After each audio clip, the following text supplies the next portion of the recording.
عقاب کی عمر تقریباً 70 کے قریب ہوتی ہے۔ اس عمر تک پہنچنے کے لیے عقاب کو سخت مشکلات سے گزرنا بھی پڑتا ہے۔ جب اس کی عمر 40 سال ہو جاتی ہے تو اس کے پنجے کند ہو جاتے ہیں، یعنی وہ شکار کرنے کے قابل نہیں رہتا۔ اسی طرح اس کی مضبوط چونچ بھی عمر کے بڑھنے سے شدید ٹیڑھی ہو جاتی ہے، اور اس کے پر بھی بہت بھاری ہو جاتے ہیں اور سینے کے ساتھ چپک جاتے ہیں، جس سے اڑان بھرنے میں عقاب کو سخت دشواری کا سامنا کرنا پڑتا ہے۔ ان سب مشکلات کے ہوتے ہوئے اس کے سامنے 2 راستے ہوتے ہیں، یا تو وہ موت کو تسلیم کر لے یا پھر 3 مہینے کی سخت ترین مشقت کے لیے تیار ہو جائے۔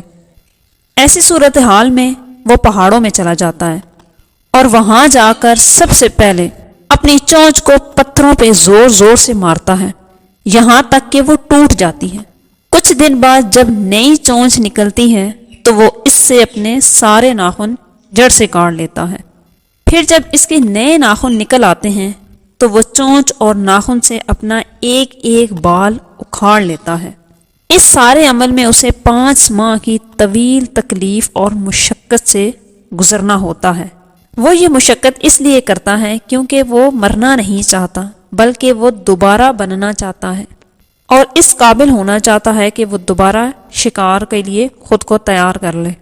اس لیے وہ مشکلات بھی کاٹتا ہے اور محنت بھی کرتا ہے، خود پہ محنت۔ جب 5-6 مہینے کے بعد وہ اڑان بھرتا ہے تو یوں محسوس ہوتا ہے جیسے اس نے نیا جنم لیا ہو، ایک نئی زندگی حاصل کی ہو، اور اس طرح حاصل کی ہوئی زندگی سے وہ مزید 30 سال تک زندہ رہ سکتا ہے، کیونکہ وہ خود پہ اتنی محنت کرتا ہے کہ وہ اگلے 30 سال تک کے لیے خود کو شکار کے قابل بنا سکے، اور وہ یہ کر گزرتا ہے۔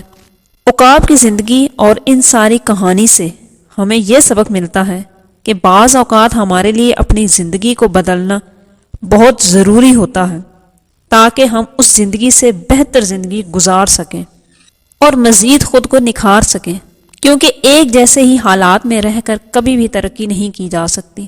ترقی کرنے کے لیے آپ کو مزید محنت اور آگے بڑھنا پڑتا ہے، اور وہ تبھی ہو سکتا ہے کہ جب اس کو آگے بڑھنے کی لگن ہو، اور اگرچہ اس زندگی کو بدلنے کے لیے ہمیں سخت جدوجہد ہی کیوں نہ کرنی پڑے، اور آپ کی منزل بھی وہیں تک ہے جہاں تک آپ خود محنت کرتے ہیں۔ جب تک آپ خود نہیں ہار مان لیتے، آپ کو دنیا کی کوئی طاقت نہیں ہرا سکتی۔